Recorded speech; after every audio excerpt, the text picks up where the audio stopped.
નમસ્કાર, આપ જોઈ રહ્યા છો સીએનસી ગુજરાત. સિદ્ધપુર ખાતે કેબિનેટ મંત્રી શ્રી બલવંતસિંહ રાજપૂતે પવિત્ર મંદિરોની સ્વયં સાફ સફાઈ કરી. અરવડેશ્વર મહાદેવ મંદિરની શિખર પ્રતિષ્ઠામાં 12.29 લાખનું અનુદાન પણ આપ્યું. અયોધ્યા ખાતે 22મી જાન્યુઆરીના રોજ ભવ્ય રામ મંદિરની પ્રાણ પ્રતિષ્ઠાનો ભવ્ય મહોત્સવ યોજાવાનો છે.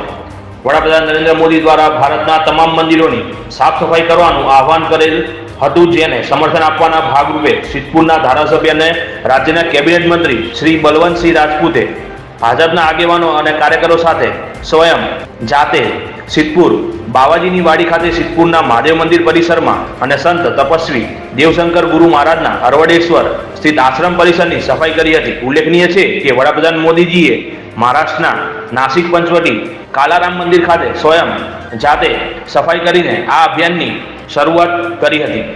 આથી ભાજપે 14 થી 21 જાન્યુઆરી સુધી ભારતના તમામ મંદિરોની સાફ સફાઈ કરવાનું અભિયાન ચલાવેલ છે. અરવડેશ્વર મહાદેવ ખાતે શિખર પ્રતિષ્ઠા મહોત્સવ અને 11 કુંડી મહાયજ્ઞ રુદ્ર શાંતિ યાગનું આયોજન મહાવદ એકાદશી બુધવાર તારીખ 6/3/2024 થી મહાવદ અમાવસ્યા તારીખ 10/3/2024 રવિવાર સુધી કરવામાં આવેલ છે.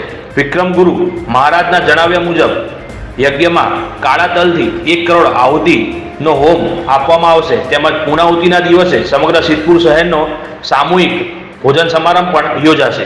આ ધાર્મિક યાગને ધ્યાને રાખી કેબિનેટ મંત્રી બલવંતસિંહ રાજપૂતે ઉત્તરાયણના પવિત્ર દિવસે અરવડેશ્વર મહાદેવ ખાતે બપોરે 12:39 કલાકે ₹12,39,000 દાનની જાહેરાત પણ કરી હતી અને અન્ય જરૂરી સહયોગ હોય તો જણાવવા માટે પણ કહ્યું. રિપોર્ટર તુકુ માધવ, સિદ્ધપુર.